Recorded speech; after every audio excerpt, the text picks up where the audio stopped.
জলে মূসা কেন জলে না আল্লাহ আল্লাহ আল্লাহ আল্লাহ আল্লাহ আল্লাহ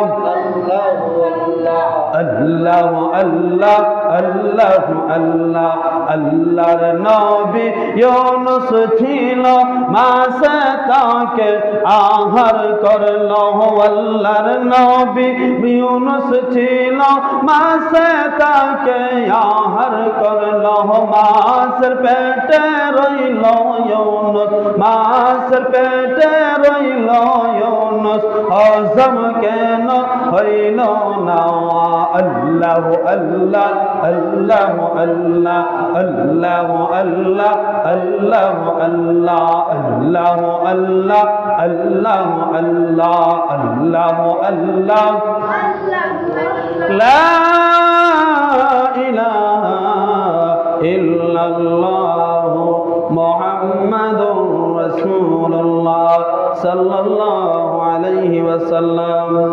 আলহামদুলিল্লাহ। সম্মানিত প্রিয় হাজিরিন, মুসল্লিন ইকরাম, মুরব্বিয়ান আযম, যুবক ভাইরা, ছোট ছোট সোনামণিরা, পবিত্র জুমাবার দিনে মহান আল্লাহ রাব্বুল আলামিনের দরবার আমরা অসংখ্য অগণিত শুকর আদায় করি যে মহান আল্লাহ রাব্বুল আলামিন আপনি আমাকে অতি দয়া করে মায়া করে দুনিয়ার নানান অশ্লীল কাজকর্ম থেকে বাছাই করে করে আসার এবং বসার, আমাকে আলোচনা করার, আপনাদেরকে শোনার তৌফিকটুকু দান করেছেন। সেই মহান মনিবের দরবারও আমরা অন্তরে অন্তঃস্থল থেকে কালিমাতুর শুকর আদায় করি। সবাই বলে আলহামদুলিল্লাহ। সম্মানিত প্রিয় হাজিরিন, আজ এমন একটা দিন, ইয়াউমুল জুমার দিন, গুনাহ মাফের দিন। আবার কেউ কেউ বলেছেন গরিব নবীজির গরিব উম্মতের জন্য হজের দিন, আনন্দের দিন, খুশির দিন। সেই জুমাবার দিনে মহান আল্লাহ রাব্বুল আলামিন আপনি আমাকে আল্লাহর ঘর মসজিদে অতি দয়া করে মায়া করে এনেছেন। আবার তার পাশাপাশি শুকর আদায় করি আখিরি জামানার পয়গম্বর নবী মুহাম্মদ রাসূলুল্লাহ সাল্লাল্লাহু আলাইহি ওয়াসাল্লামের উম্মত হিসেবে আল্লাহ রাব্বুল আলামিন আমাদেরকে কবুল করেছেন। আবার আমরা খুশি হয়ে অন্তরে অন্তঃস্থল থেকে কালিমাতুর শুকর আদায় করি, মহব্বতে বলি আলহামদুলিল্লাহ। বুঝলাম না, আপনারা কিন্তু খুশি নাই নাকি? যদি খুশি হয়ে থাকেন নবীজির উম্মত হওয়াতে, তাহলে একটু মন থেকে বলেন আলহামদুলিল্লাহ। কেনই বা আমরা খুশি হব না? 1,24,000 পয়গম্বর, মতান্তরে 2,24,000 পয়গম্বর, যত নবী রাসূল আল্লাহ বানাইছেন, অনেক নবীরা আল্লাহর কাছে ফরিয়াদ জানাইছেন, ও আল্লাহ আমাদেরকে নবী বানিয়েছো, তাতেও কোনো দুঃখ নাই, কিন্তু যদি আখিরি নবী শেষ নবীর উম্মত যদি আমাদেরকে বানাইতে হয়, তাহলে আমাদের জীবনটা ধন্য হয়ে যাইতে। জোরে বলি সুবহানাল্লাহ। নবীরা পর্যন্ত আল্লাহর কাছে ফরিয়াদ জানাইছেন, আল্লাহ শেষ নবীর উম্মত যদি বানাইতে হয় জীবনটা ধন্য হয়ে যাইত। কিন্তু আমরা সেই নবীর উম্মত হিসাবে আল্লাহ রাব্বুল আলামিন আমাদেরকে কবুল করেছেন। তাহলে আমরা দামি না কম দামি? আমরা জুড়ে বলেন, আমরা দামি না কম দামি? কার কারণে দামি হইলাম? নবীজির কারণে।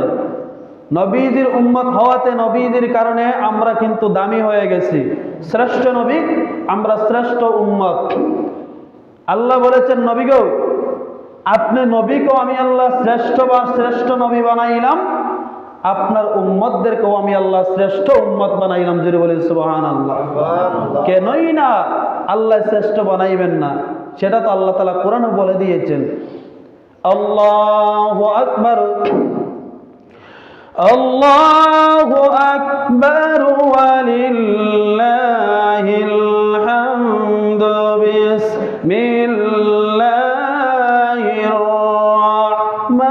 রাহমানির রাহিম।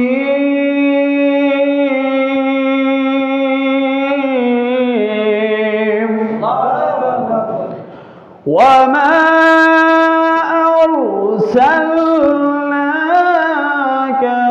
ইল্লা রাহমাতাল লিল আলামিন।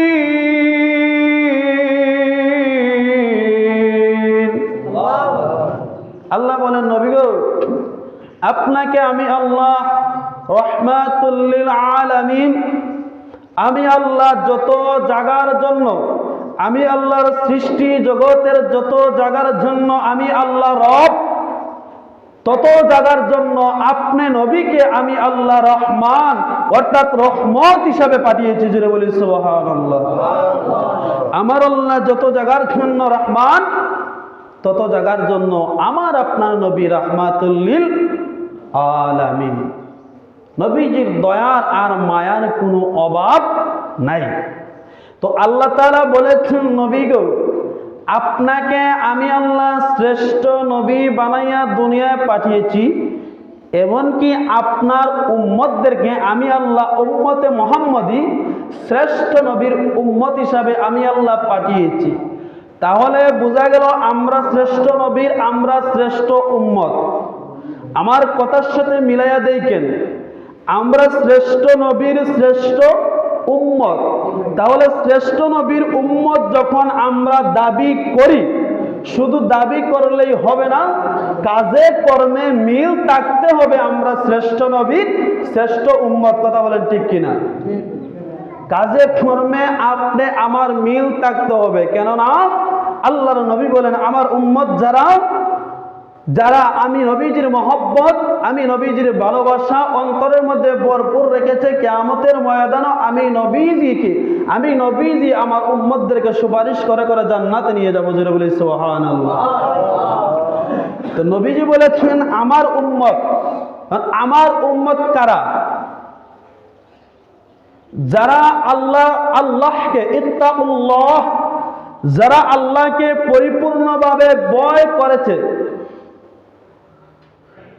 ভয় করার মতনই ভয় করেছে, তার পাশাপাশি নবীজির সুন্নত তরিকা মোতাবেক তার জীবনটাকে অতিবাহিত করেছে, চালাইছে, নবীজির মহব্বত তার অন্তরের মধ্যে পরিপূর্ণভাবে রেখেছে, আমার নবী বলেন সেও আমার উম্মত। জোরে বলি সুবহানাল্লাহ। এখন আল্লাহকে মানলেন, আল্লাহকে ভয় করলেন, নামাজ রোজা হজ যাকাত তাসবিহ তাহলিল সবকিছু আদায় করলেন, নবীর মহব্বত আপনার অন্তরের মধ্যে নাই। মুখে বললেন নবীকে ভালোবাসি, কিন্তু কাজে কর্মে তো পাওয়া যায় না। নবীর মহব্বত যদি আপনার অন্তরের মধ্যে না থাকে, নামাজ রোজা ইবাদত বন্দেগী কোনো কিছু আল্লাহর দরবারে কবুল হবে না। যারা আল্লাহকে ভয় করে, এখন আল্লাহকে কিভাবে ভয় করবেন? মনে করেন আপনি রাস্তা দিয়ে হেঁটে যাইতেছেন, হঠাৎ করিয়া দেখতেছেন রাস্তার মধ্যে কাদা। আমি যাই কি অন্য একজন মানুষের বাড়ির দিক দিয়া, বাড়িটা কিন্তু উনি বেটন করে রেখেছে, অর্থাৎ বেড়া দিয়ে রেখেছে। তো ভাবতেছেন উনি বেড়া দিয়ে রাখছে, কাদা বাই না যাইয়া আমি ওনার বেড়াটাকে আমি ভাঙ্গিয়া চলে যাই, কারণ আমার ক্ষমতা আছে, আমার শক্তি আছে, আমার টাকা পয়সা অর্থ সম্মত আছে। এমন লোক আছে দুনিয়ায়, কথা বলেন আছে না নাই? আছে। আমি ওই বাড়ি দিয়ে চলে যাই, আমাকে কিছু বলবে না। হ্যাঁ ঠিক আছে, উনি আপনাকে কিছু বলবে না। যদি আপনি এই কাদা থেকে বাঁচার জন্য আরেকজনের ক্ষতি কইরা যদি আপনি চলে যান, আপনি ক্ষতি কইরা যদি আপনি চলে যান, তাহলে আপনার মধ্যে একটা অহংকার চলে আসলো। আল্লাহ বলেন ওই অহংকারী ব্যক্তির প্রতি আমি আল্লাহ লানত করে। জোরে বলেন আউযুবিল্লাহ। ওই লোকটা যদি আপনাকে মনে মনে বদদুয়া দেয়, অভিশাপ দেয়, তাহলে মনে করবেন আপনার নামাজ রোজা হজ যাকাত ইবাদত তাসবিহ তাহলিল কোনো কিছু আল্লাহর দরবারে কবুল হবে না। আমরা শ্রেষ্ঠ নবীর শ্রেষ্ঠ উম্মত, আমরা এইভাবে থাকতে হবে। প্রথম আল্লাহর ভয় অন্তরের মধ্যে থাকতে হবে, নবীজির মহব্বত অন্তরের মধ্যে থাকতে হবে, আর বিনয়ী হয়ে চলতে হবে। বিনয়ী হয়ে চলতে হবে, অর্থাৎ নিজেকে সবসময় ছোট মনে করতে হবে। আর একটা কথা, একটা বাক্য আছে না, নিজে যাকে বড় বলে বড় সেই নয়, দোষে যাকে বড় বলে বড় সেই হয়। দোষে আপনাকে বড় বলতে হবে। দেখুন, দোষে বড় বলতে গেলে আপনি কি করতে হবে? আল্লাহর ভয় অন্তরে রাখতে হবে। আপনার সঙ্গে একজনের ধাক্কা লেগে গেছে, ভাই দেখি নাই, বিনয়ের সহিত ভাই আপনাকে আমি দেখি নাই, মনে কষ্ট নিবেন না, বেয়াদবি নিবেন না, উনি খুশি হয়ে গেল। আর যদি আপনার ধাক্কা মারে চলে যান, যদি সে কষ্ট পায়, তার কাছে যদি আপনি ক্ষমা না নেন, এমত অবস্থা যদি আপনি মারা যান, তাহলে আপনি কোনোদিন আল্লাহর জান্নাতের মধ্যে যেতে পারবে না। যদি বান্দা নামাজ যদি কোনো ওয়াক্ত না পড়ে, গুনাহ করে ফেলে, আল্লাহর কাছে যদি মাফ চায়, তওবা করে, আল্লাহর যদি মায়া লাগে, ইচ্ছা হয় আল্লাহ মাফ করে দিতে পারে। আর বান্দা যদি বান্দাকে কষ্ট দেয়, আল্লাহর সৃষ্টি জগতের মধ্যে বান্দা যদি বান্দাকে কষ্ট দেয় আর তার কাছ থেকে যদি ক্ষমা না আনে, যতক্ষণ পর্যন্ত ওই ব্যক্তি আপনাকে ক্ষমা করে না দিবে, ততক্ষণ পর্যন্ত আমার আল্লাহ আপনাকে ক্ষমা করবে না। কথা বলে ঠিক কিনা?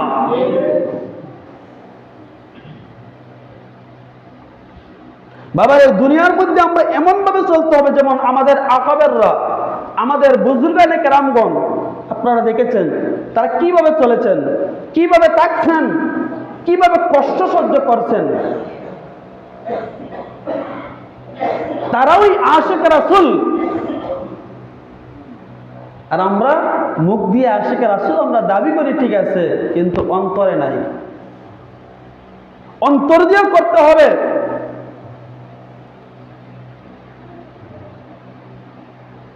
যেমন নামাজ আমার আল্লাহ তাআলা 5 ওয়াক্ত নামাজ আপনার আমার উপরে ফরজ করে দিয়েছেন, সেটা বাদ দেওয়া যাবে না, এটা আমরা জানি।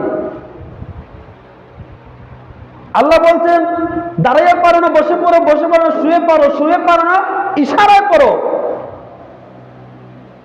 নদীর মধ্যে সাঁতরাইতেছেন, নামাজের কোনো জায়গা নাই, সাঁতরাইতেছেন, কুল কিনারা নাই, আপনি সাঁতার কাটা অবস্থা ইশারায় আপনি নামাজ পড়েন, তারপরও নামাজ বাদ দেওয়া যাবে না। কই মসজিদে তো দৈনিক 5 বার মসজিদের মধ্যে আযান দেয়, এক কাতারে অথবা 2 কাতারে, মসজিদ তো ফুল হয় না। যেটা আল্লাহ তাআলা হুকুম করে দিয়েছেন, 5 ওয়াক্ত ফরজ করে দিয়েছেন, কই আমরা তো গুরুত্ব দেই না। কিন্তু মনে রাখবেন, আমার আল্লাহ তাআলা কিয়ামতের ময়দানে যত হিসাব আল্লাহ তাআলা নিবে, সমস্ত হিসাবের আগে আল্লাহ তাআলা আগে নামাজের হিসাব নিবে। যারা নামাজি, যারা মুমিন, যারা দিনদার আল্লাহ ওয়ালা, কিয়ামতের ময়দানে আল্লাহ তাআলা বলবেন, ও ইমানদার নামাজি ব্যক্তিরা, আমি আল্লাহকে সিজদা করো। তখন নামাজি ব্যক্তিরা আল্লাহর কুদরতি কদমের মধ্যে লুটিয়ে পড়বে। জোরে সুবহানাল্লাহ।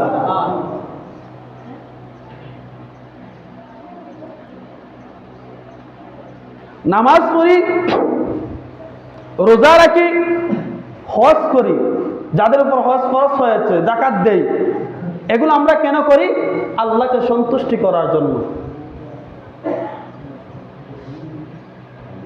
যদি আপনি আমার অন্তরের মধ্যে যাররা পরিমাণে যদি হিংসা যদি চলে আসে, বাবারে মনে রাখবেন, ওয়াজ বুঝতে গেলে বেশি ওয়াজ লাগে না, অল্প ওয়াজই যথেষ্ট। আগে আপনি আমার অন্তরটাকে আগে ফ্রেশ করতে হবে। কাঁচরাযুক্ত পানি আপনি আমি খাবো না, কাঁচরাযুক্ত পানি আপনি আমি কিন্তু খাবো না।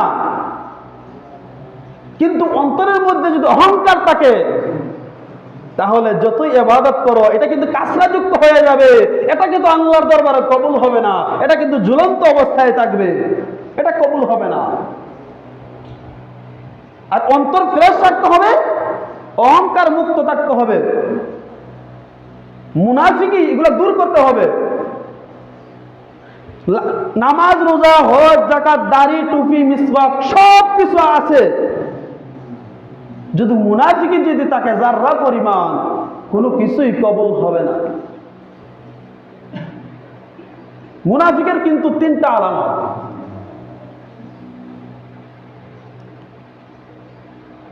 মুনাফিকের 3টা আলামত। কয়টা আলামত? 3টা আলামত। মুনাফিক এমন একটা পর্যায়ে চলে গেছে, মুনাফিক কিন্তু কাফের চাইতে ওরা খারাপ। বলবেন হুজুর কিভাবে?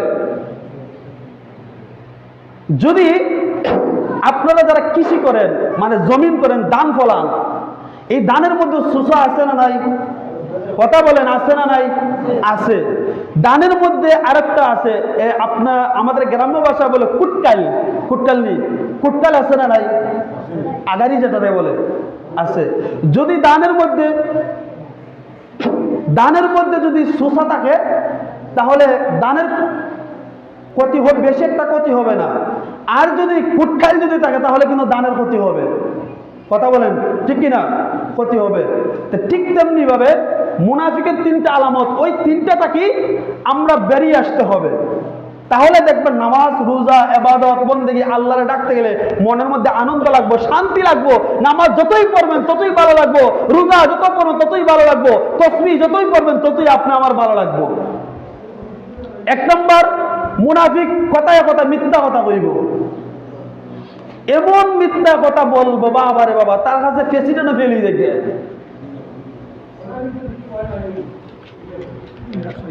তো মিথ্যা কথাতে দূরে থাকতে হবে। সমস্ত গুনার মূল হচ্ছে মিথ্যা কথা। মিথ্যা কথা বললেই জবানটা নাফাক হয়ে যায়। এই নাফাক জবান দিয়ে যদি বল নামাজ পড়ি, সূরা কেরাত পড়ি, সুবহান রাব্বিয়াল আযীম, সুবহান রাব্বিয়াল আলা, এগুলা যদি আমি পড়ি, তাহলে এগুলা কিন্তু কবুল হবে না। নাফাক জবান দিয়ে আল্লাহর কাছে আল্লাহর গোলামি করলে এগুলো আল্লাহর কাছে কবুল হবে না। আর আল্লাহর গোলামি করতে হলে মুখটা একবারে পবিত্র থাকতে হবে। মিথ্যা কথা থেকে আমরা দূরে থাকতে হবে। সত্য কথা বলেও যদি কোনো ব্যক্তি শহীদ হয়ে যায়, তাহলে ওই ব্যক্তির জন্য জান্নাত। জুড়ে বলি না সুবহানাল্লাহ। আর মিথ্যা কথা বইলা যদি কোনো ব্যক্তি মৃত্যু হয়, শহীদ হয়, তাহলে একবারে জাহান্নাম। 2 নাম্বার মুনাফিকের আলামত হচ্ছে ওরা আমানতরে কিয়ানত করবে। আমানতরে ওরা কিয়ানত করবে। আমানতরে কিয়ানতকারীকে বলে, এটা মুনাফিকের একটা আলামত, লক্ষণ। 3 নাম্বার, মুনাফিক ওয়াদা খেলাফ করবে। দেখবেন সাফার যদি বেশি বেশি মাতে ওয়াদা ভঙ্গ করে, ওয়াদা কিন্তু করে নেয়, কিন্তু সে জানে না ওয়াদা ভঙ্গ করলে কবিরা গুনাহ হবে, সেটা আল্লাহর কাছে জবাব দিতে হবে, তওবা করতে হবে, কিন্তু সে কিন্তু ওয়াদা করে নেয়। আবার ওয়াদা কিন্তু খেলাফ করে নেয়। ওই 3টা আলামত হচ্ছে মুনাফিকের লক্ষণ। এখন মুনাফিকের স্থানটা কোন জায়গায় আপনারা কি শুনবেন? কথা বলেন, শুনবেন? আমার আল্লাহ তাআলা কুরআনুল কারীমের মধ্যে বলেন, ইন্নাল মুনাফিকিনা ফিদ দারকিল আসফালি মিনান নার।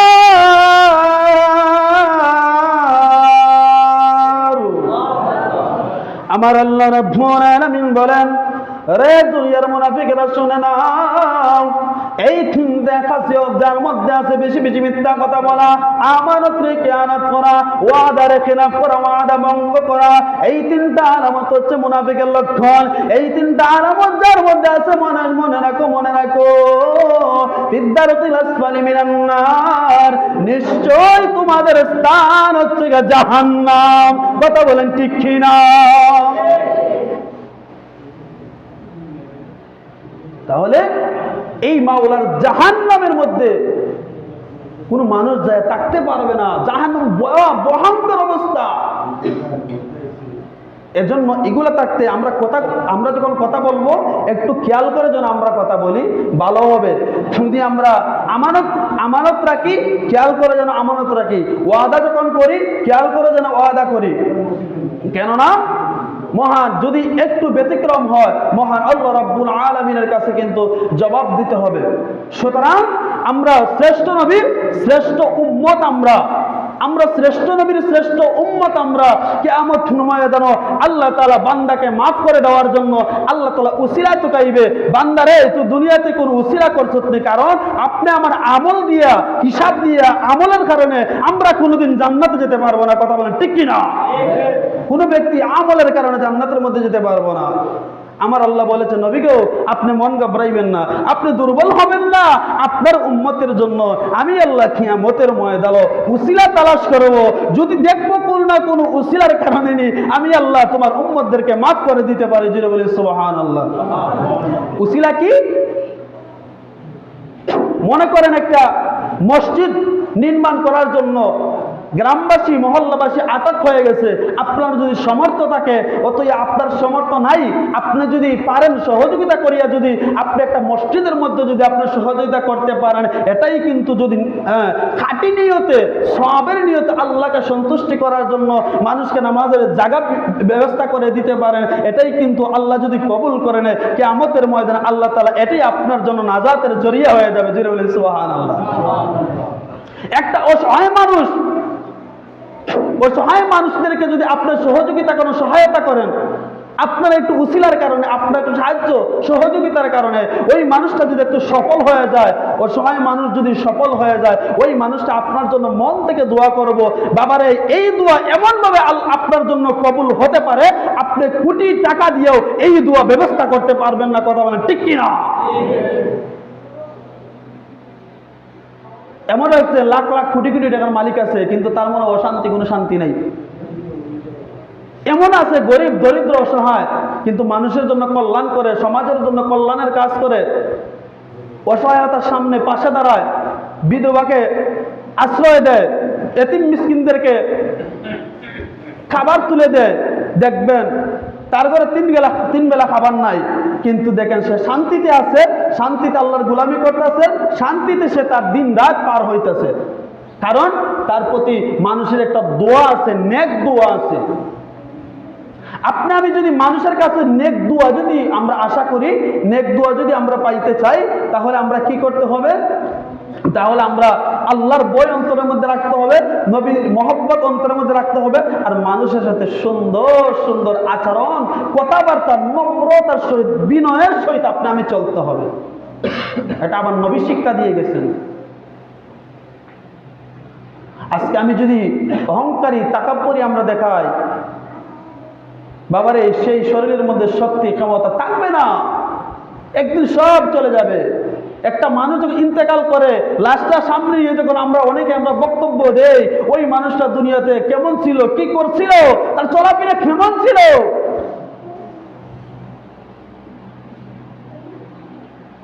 ওই মানুষটাকে আমরা শেষ বিদায় আমরা দিয়ে যাইতেছি, কিন্তু ওই ব্যক্তি কিন্তু এক সময় ঠিকই জানে আমি তো একদিন দুনিয়ার জমিনের মধ্যে থাকবো না। আপনি আমি জানি আমরা থাকবো না, তাহলে কেন আমরা বিনয়ী হতে পারি না? কেন আমরা বড়দেরকে সম্মান আমরা দিতে পারি না? কেন আমরা ছোটদেরকে ইজ্জত আমরা দিতে পারি, স্নেহ আমরা করতে পারি না? কেন আমরা বিশৃঙ্খলা মুক্ত সমাজটাকে আমরা গড়ে তুলতে পারি না? কেন আমরা ব্যভিচার অত্যাচার মহল্লা আমরা গড়ে তুলতে পারি না? কারণ আমাদের অন্তরটা পাথর হয়ে গেছে, পাথর। সেই পাথরটা, কলবটা যদি পাথর হয়ে যায়, তাহলে ওই কলব দিয়া যতই আপনাকে ভালো কথা বলা হবে, নামাজের কথা, রোজার কথা, ওয়াজ নসিহত করা হবে, আপনার এই কান দিয়ে ঢুকবে, এই কান দিয়ে আপনার বের হয়ে যাবে। ওই ব্যক্তি কিয়ামতের ময়দান মনে করছেন আহারে দুনিয়াটা কোনো ছিল খাটাইলাই, পরবর্তীতে না হিসাব। আহা, এই যে বললেন দুনিয়াটা এখন কাটাইলে পরবর্তীতে নাকি হিসাব। যখন আল্লাহ তাআলা আপনার কাছে যাররা ইঞ্চি ইঞ্চি পরিমাণ হিসাব আল্লাহ আপনার কাছে চাইবে, তাহলে আপনার ইঞ্চি পরিমাণ হিসাব দেওয়ার মতো আপনার কোনো সাধ্য এমনকি ক্ষমতাও থাকবে না। কথা বলেন ঠিক কিনা?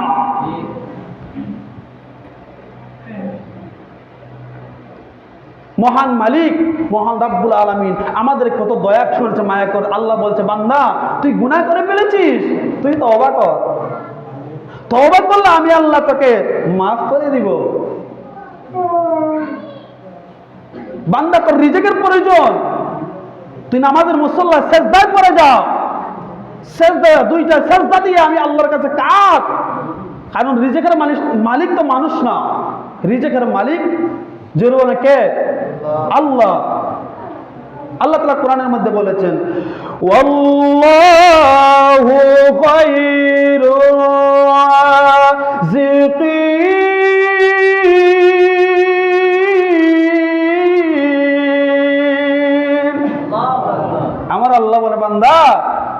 রিজেকের মালিক আমি আল্লাহ, তুই আমি আল্লাহর কুদরতি কদমের মধ্যে দুইটা সেজদা দে, দিয়া মুনাজাতটা করিয়া তুই রিজেকের জন্য বের হয়ে যা, দেখবে আমি আল্লাহ কোনো না কোনো ভাবে উসিলার মাধ্যমে আমি আল্লাহ তোর রিজেক ব্যবস্থা করে দিব। যেটা বলে সুবহানাল্লাহ। তাহলে আগে আল্লাহকে খুশি করতে হবে, আল্লাহকে খুশি না কইরা রিজেকের জন্য দৌড়াইলে কোনো লাভ হবে না। আগে আল্লাহকে খুশি করেন, খুশি করে আপনি রিজেকের জন্য যান, দেখবেন আল্লাহ ব্যবস্থা করে দিব। আপনি আল্লাহকে খুশি করেন, আল্লাহর কুদরতি কদমে সেজদা দেন, দিয়ে আপনি হাওরের মধ্যে কাজ করার জন্য কৃষি ভাইয়েরা যারা আছেন কাজ করার জন্য যান, দেখবেন আপনার কাজ করতেও ভালো লাগবে, মনের মধ্যেও শান্তি লাগবে, অশান্তিও দূর হয়ে যাবে। আপনি আল্লাহর কুদরতি কদমের মধ্যে সেজদা দেন, যারা চাকরিজীবীর ভাইয়েরা আছে চাকরির মধ্যে যান, দেখবেন আপনার মনের মধ্যে শান্তি আসবে, অন্যদেরকে বুঝাইতে আপনার ভালো লাগবে, সুন্দর করে আপনার ডিউটিগুলো করতেও আপনার মধ্যে ভালো লাগবে। কারণ আপনি আল্লাহকে সন্তুষ্টি করে বের হয়ে গেছেন। আমার আল্লাহ বলে, যেই বান্দা আমি আল্লাহকে সন্তুষ্টি করে রিজিক তালাশের জন্য সে বের হয়ে যায়, তখন আমি আল্লাহ আমার রহমতের ফেরেশতা ওই বান্দার সঙ্গে দিয়ে দেয়। আমার রহমতের ফেরেশতারা আমার ওই বান্দাকে সদা সর্বদা পাহারা দেয়। জোরে বলি সুবহানাল্লাহ। আল্লাহ রহমতের ফেরেশতারা আপনি আমাকে পাহারা দেয়। তো বাবার আমার, আমরা যে অনেক কিছু ভক্ষণ করতেছি আল্লাহ তাআলার নিয়ামত, যা কিছু এই পৃথিবীতে আমরা দেখতেছি, যা কিছু আমরা গ্রহণ করেছি, যা কিছু ভক্ষণ করতেছি, সব কিছুই আমার আল্লাহর একটা নিয়ামত। কিভাবে নিয়ামত অস্বীকার করবা? করার কোনো সুযোগ আছে না। فَبِأَيِّ آلَاءِ رَبِّكُمَا تُكَذِّبَانِ।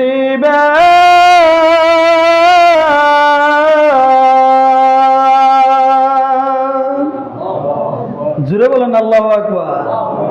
আমার আল্লাহ বলে, বান্দা তোমরা কিভাবে আমি আল্লাহর কোন কোন নিয়ামতকে তোমরা অস্বীকার করবে বলো তো? অস্বীকার করা যাবে না। এই যে আমরা শ্বাস নিতেছি আর শ্বাস পালাইতেছি, এটা তো আমার আল্লাহ তাআলার একটা দয়ার নিয়ামত। যদি আল্লাহ তাআলা শ্বাসটা বন্ধ করে দেয় তাহলে শেষ, এই বডির কোনো দাম নাই, ডেড বডি হয়ে যাবে। এত গুনাহ করতেছি আমরা, গুনাহ করি, তারপরে আমার আল্লাহ আমাদেরকে কত দয়া করেন, কত মায়া করেন। এই নাক দিয়া অক্সিজেন শ্বাস নিতেছি আর পালাইতেছি, সুন্দর করে আমরা হাঁটতেছি, কথাবার্তা বলতেছি। আমার আল্লাহ চাইলে গুনার কারণে, অপরাধের কারণে এমন গুনাহ আমরা করি, সেই গুনার কারণে আমার আল্লাহ তাআলা স্টক করে রাস্তার মধ্যে ফালাইয়া রাখতে পারতেন। আমার আল্লাহ চাইলে গলার মধ্যে খাটা দিয়া আমার আল্লাহ ঘরের মধ্যে বন্দি করে রাখতে পারতেন, কিন্তু না, আমার আল্লাহ দয়া আর মায়া। কারণ আল্লাহ বলে, দেখি আমার বান্দা গুনাহ করেছে, যদি আমি আল্লাহর কাছে তওবা করে, তওবা যদি করে ফেলে, তাহলে আমার বান্দাকে আমি মাফ করে দিব। কারণ আল্লাহ তো রহমান। ওয়া ইলাহুকুম ইলাহুন ওয়াহিদুন লা ইলাহা ইল্লা হুয়ার রাহমানুর রহিম।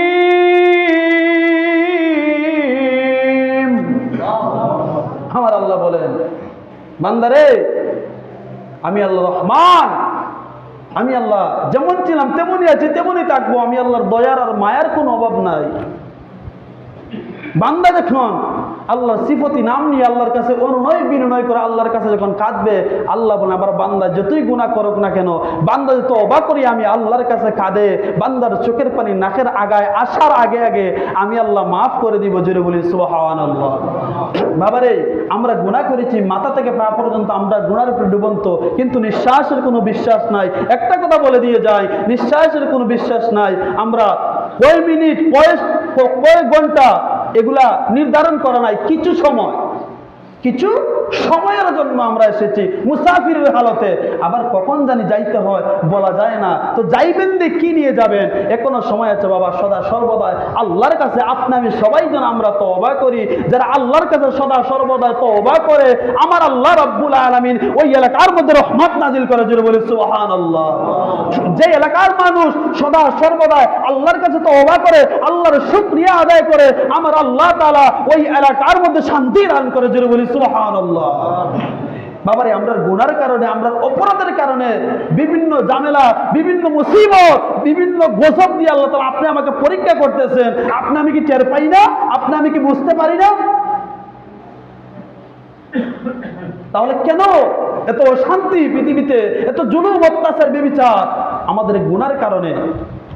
এখনো সময় আছে, আমরা তওবা করি, আল্লাহর কাছে মাফ চাই। বলা যায় না এমত অবস্থা